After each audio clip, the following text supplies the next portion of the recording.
We are starting our book club today. How exciting. We are going to be reading The Complete Vision of Anne Catherine Emmerich. She has been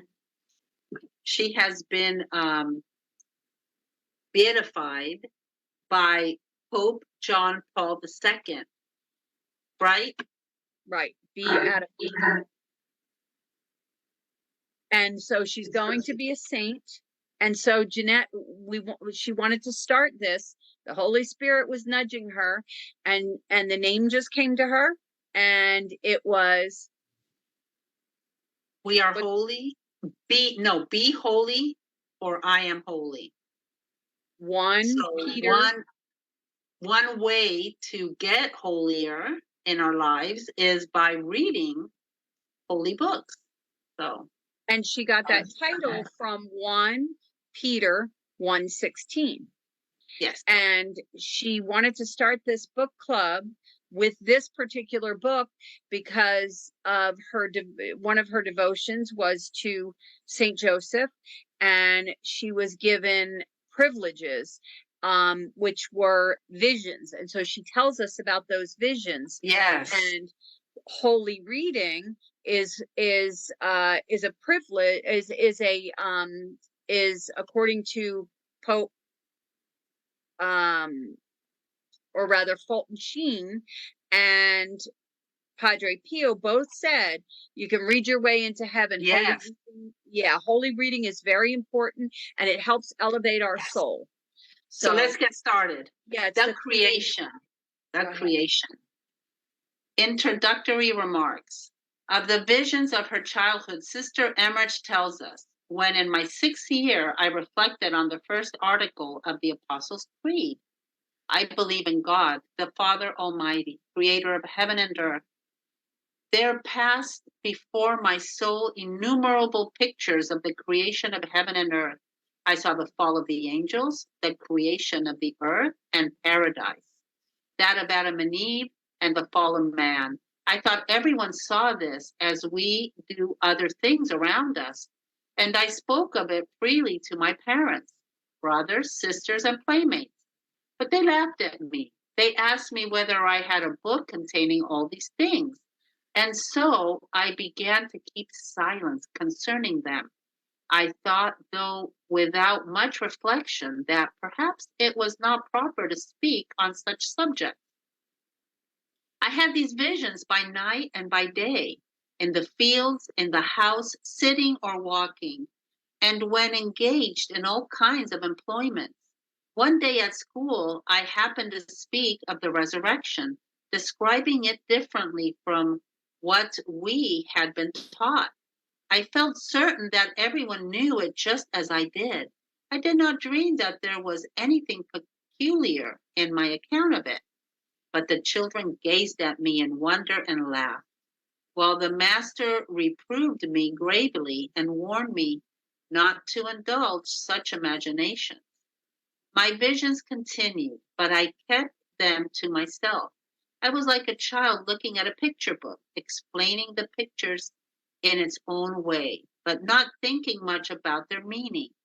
They represented the saints or scenes from sacred history, sometimes in one way, sometimes in another. They produced no change in my faith. They were merely my picture book. I gazed upon them quietly and always with a good thought, all to the greater glory of God. In spiritual things, I have never put faith in anything but what God the Lord has revealed to the Catholic Church for our belief, whether it be written or not. I have never believed so firmly what I have seen in vision. I looked upon the later as I devoutly regard, here and there, the various cribs at Christmas. I feel no annoyance at their difference in style, for in each I adore the same dear little infant Jesus. And so it is with those pictures of the creation of heaven, earth, and man. In them I adore God, the Lord, the Almighty Creator of heaven and earth. Fall of the angels. I saw spreading out before me a boundless, resplendent space, above which floated a globe of light shining like a sun. I felt that it was the unity of the Trinity.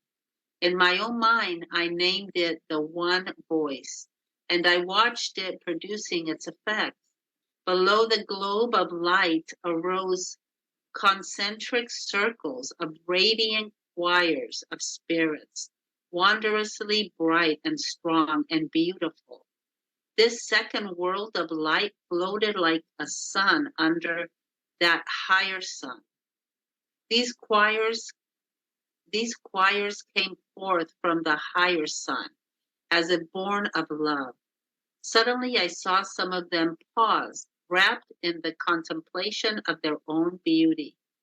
They took complacency in self. They sought the highest beauty in self. They thought but of self. They existed but in self. At first, all were lost in contemplation, out of self. But soon some of them rested in self. At that instant, I saw this part of the glittering choirs hurled down, their beauty sunk in darkness, while the others, thronging quickly together, filled up their vacant places. And now the good angels occupied a smaller space. I did not see them leaving their places to pursue and combat the fallen choirs. The bad angels rested in self and fell away, while those that did not follow their example thronged into their vacant places. All this was instantaneous. Then, rising from below, I saw a dark disk, the future abode of the fallen spirits. I saw that they took possession of it against their will. It was much smaller than the sphere from which they had fallen, and they appeared to me to be closely crowded together. I saw the fall of the angels in my childhood, and ever after, day and night, I dreaded their influence. I thought they must do great harm to the earth, for they are always around it. It is well they have no bodies, else they would obscure the light of the sun. We should see them floating around us like shadows. Immediately after the fall, I saw the spirits in the shining circles humbling themselves before God. They did homage to him and implored pardon for the fallen angels. At that moment, I saw a movement in the luminous sphere in which God dwelt. Until then, I had been motionless and, as I felt, awaiting that prayer. After that action on the part of the angelic choirs, I felt assured that they would remain steadfast, that they would never fall away. It was made known to me that God, in his judgment, in his eternal sentence against the rebel angels, decreed the reign of strife until their vacant thrones are filled. But to fill those thrones seemed to me almost impossible, for it would take so long. The strife will, however, be upon the earth. There will be no strife above, for God has so ordained. After I had received this assurance, I could no longer sympathize with Lucifer, for I saw that he had cast himself down by his own free, wicked will. Neither could I feel such anger against Adam. On the contrary, I felt great sympathy for him because I thought it has been thus ordained. 10. Creation of the earth. Immediately after the prayer of the faithful choirs and that movement in the Godhead, I saw below me, not far from the right of the world of shadows, another dark globe arise.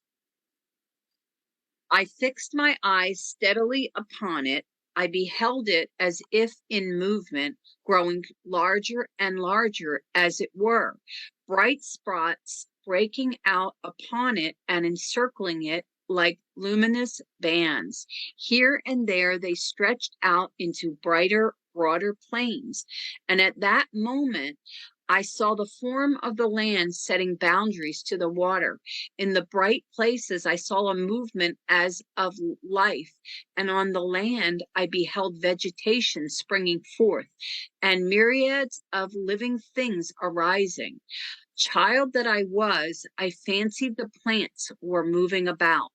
Up to this moment, there was only a gray light like the sunrise, like early morn breaking over the earth, like nature awakening from sleep. And now, all other parts of the picture faded. The sky became blue. The sun burst forth. But I saw only one part of the earth lighted up and shining. The spot was charming, glorious, and I thought, there's paradise. While these changes were going on upon the dark globe, I saw it, as it were, a streaming forth of light out of that out of the highest of all spheres, the God sphere, that sphere in which God dwelt.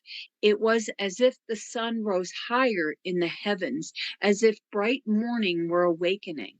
It was the first morning. No created being had any knowledge of it, and it seemed as if all those created things had been there forever in their unsullied innocence. As the sun rose higher, I saw the plants and trees grow larger and larger. The waters became clearer and holier. Colors grew purer and brighter. All was unspeakably charming. Creation was not then as it is now. Plants and flowers and trees had other forms. They are wild and misshapen now compared to what they were, for all things are now thoroughly degenerate. When looking at the plants and fruits of our gardens, apricots, for instance, which in southern climes are, as I have seen, so different from ours, so large, magnificent, and delicious. I often think as miserable as our fruits compared with those of the South are the latter when compared with the fruits of paradise. I saw their roses, white and red, and I thought them symbols of Christ's passion and our redemption. I saw also palm trees and others, high and spreading, which cast their branches afar, as if forming roofs. Before the sun appeared, earthly things were puny, but in his beams they gradually increased in size until they attained full growth. The trees did not stand close together. Of all plants, at least of the largest, I saw only one of each kind, and they stood apart like seedlings set out in a garden bed. Vegetation was luxuriant, perfectly green, of a species pure, sound, and exempt from decay. Nothing appeared to receive or to need the attention of an earthly gardener. I thought, how is it that all is so beautiful, since as yet there are no human beings? Ah, sin has not yet entered. There has been no destruction, no rending asunder. All is sound, all is holy. As yet, there has been no healing, no repairing. All is pure. Nothing has needed purification. The plain that I had beheld was gently undulating and covered with vegetation. In its center rose a fountain, from all sides of which flowed streams, crossing one another and mingling their waters. I saw in them first a slight movement as of life. Then I saw living things. After that, I saw here and there among the shrubs and bushes animals peeping forth as if just roused from sleep.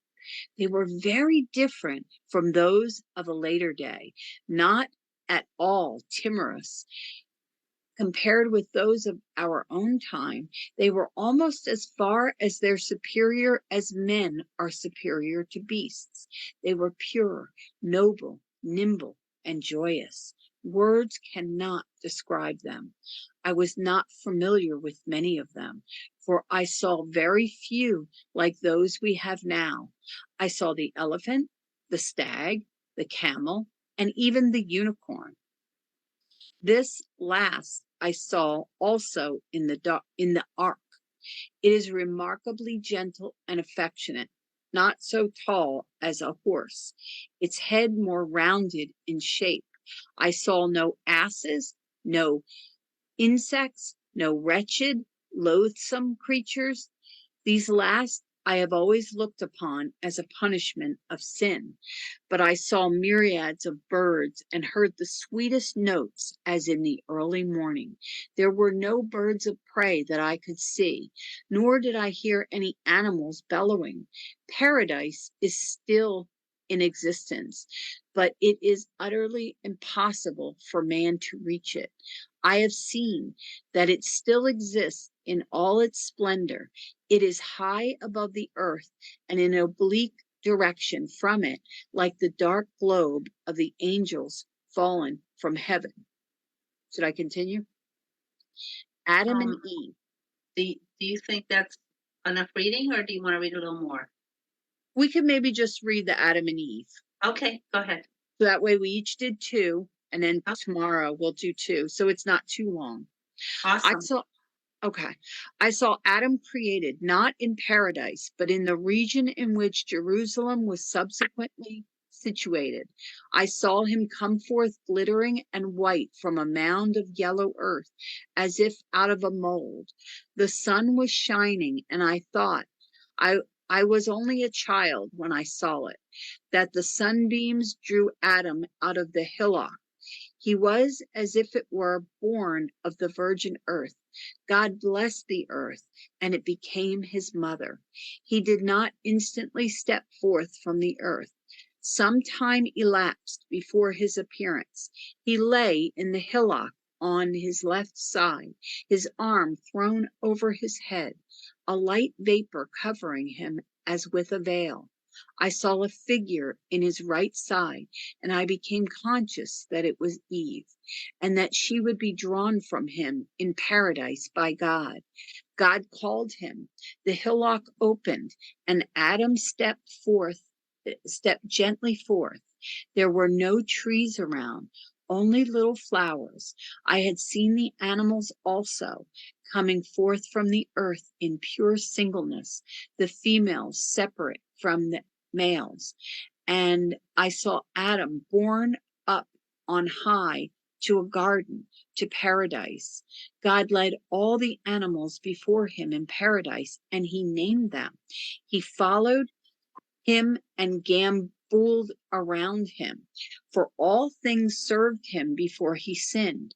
All that he named afterward followed him to earth. Eve had not yet been formed from him. I saw Adam in paradise among the plants and flowers, and not far from the fountain that played in its center. He was awakening as if from sleep, though his person was more like to flesh than spirit, yet he was dazzlingly white. He wondered at nothing, nor was he astonished at his own existence. He went around among the trees and the animals as if he were used to them all, like a man inspecting his fields. Near the tree by the water arose a hill. On it I saw Adam reclining on his left side, his left hand under his cheek. God sent a deep sleep on him, and he was wrapped in vision. Then from his right side, from the same place in which the side of Jesus was opened by the lance, God drew Eve. I saw her small and delicate, but she quickly increased in size until full grown. She was exquisitely beautiful. Were it not for the fall, all would be born in the same way, a tranquil slumber.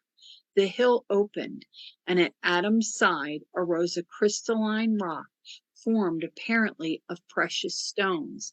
At Eve's lay a white valley covered with something like fine white pollen. When Eve had been formed, I saw that God gave something or allowed something to flow upon Adam. It was as if there streamed from the Godhead, apparently in human form, current of light from forehead, mouth, breast, and hands. They united into a globe of light, which entered Adam's right side, whence Eve had been taken. Adam alone received it. It was the germ of God's blessing, which was threefold. The blessing that Abraham received from the angel was one. It was of similar form, but not so luminous. Eve arose before Adam, and he gave her his hand. They were like two unspeakably noble and beautiful children, perfectly luminous and clothed with beams of light, as if with a veil. From Adam's mouth, I saw issuing a broad stream of glittering light, and upon his forehead was an expression of great majesty. Around his mouth played a sunbeam, but there was none around Eve's. I saw Adam's heart very much the same as in men of the present day, but his breast was surrounded by rays of light. In the middle of his heart, I saw a sparkling halo of glory. In it was a tiny figure, as if holding something in its hand. I think it symbolized the third person of the Godhead. From the hands and feet of Adam and Eve shot rays of light. Their hair fell in 5 glittering tresses, 2 from the temples, 2 behind the ears, and 1 from the back of the head. I have always thought that by the wounds of Jesus, there were opened anew in the human body portals closed by Adam's sin. I have been given to understand that Longinus opened in Jesus's side the gate of regeneration to eternal life. Therefore, no one entered heaven while that gate was closed. The glittering beams on Adam's head denoted his abundant fruitfulness, his glory, his connection with other radiations. And all this shining beauty is restored to glorified souls and bodies. Our hair is ruined. The extinct glory, and as is this hair of ours to rays of light, so is our present flesh to that of Adam before the fall. The sunbeams around Adam's mouth bore reference to a holy posterity from God, which, had it not been for the fall, would have been effectuated by the spoken word. Adam stretched forth his hand to Eve. They left the charming spot of Eve's creation and went through paradise, looking at everything, rejoicing in everything. That place was the highest in paradise. All was more radiant, more replenishing than than elsewhere. Now, you said that she goes through the entire Bible. Yes. That's what we were supposed to mention at the front. I knew there was something more. So what does she do? Yes. Tell us how it's set up. There's like 2,000 pages in this book. She Right. starts with the creation and how she saw in her visions the earth, the earth, and we just read that. And also now how she saw in her vision. Now it's different than the Bible because this is what she saw. Right. So it's not gonna be exact, but it's just what on her side of what she saw. And so this is what she saw. And this is amazing because the way that she described Adam, Adam, this is what we're going to look like in our glorified bodies. It's just going to be beautiful. That's what it's fall. Yeah, that's what it sounded like she was describing. So you Yeah. said she goes from Adam, she goes All the from way to Revelation. to Revelation at the very end of the book. Yeah.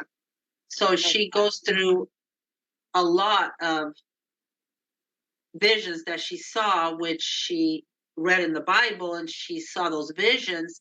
So she can give us little tidbits in between what we have read in the Bible. So I will say that's the unicorn kind of surprised me a little bit. So I don't know. Isaiah 55:8-9 on that one. Yeah, I'm like, His what? ways are higher than our ways, so I'm just, Yeah, I was a little bit yeah, surprised by that. some things you're going to believe, some things you're not. But I seriously think that she saw these things. I Yeah. believe that she saw these things. Oh, yeah. I truly believe the Bible, but Right. I believe that she, Blessed Catherine, saw these things, these visions.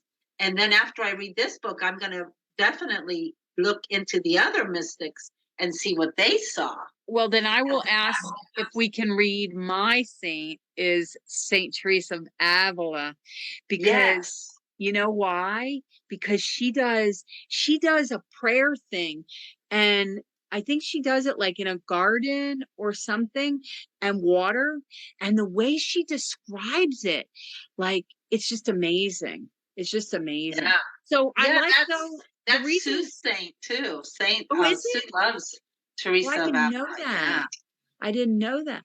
See, the reason why I wanted to read this, that you said that you wanted to read it, is because it goes through the whole Bible. It goes Yes. from Genesis to Revelation. So we're going to have fun with it, but it won't be real Yeah. long. It won't be Yeah. real long. Just like 4 of these each night, maybe we'll. What do you think? Yeah. Perfect. Okay. You guys tell me what you think. Tell us what you think. Is this Yeah. good enough? You want a little more? What do you think? Yeah. And be ready, Hen. We're going to get a lot of mixed comments, which is fine. We all see things the way we see things. This is just a book that we are reading. And again, I am saying that it has been approved by the Catholic Church. You can believe it or not believe it. Yeah, but and that's the way I the would like to church. read it because it's very That's the way interesting. but that's the way the church says it. You don't have to believe, but if you do, it's great. Yeah. But we're only going to share it on Facebook with friends, I think, because that way it won't be like public. Sounds Okay? good. Are you okay Sounds with good. that? And it'll Whatever be, you want to do. when I tag you, it'll also be shared with all of your friends, my friends, as Sue, if she wants us to tag her, whoever wants us to tag them, it will be shared just with their friends. That way it's not public. Yeah, perfect. Okay. Okay. All right. Awesome. So let Then me have a stop good the night, recording. guys. And you can stop the recording. And yeah, we'll see you tomorrow. Yes.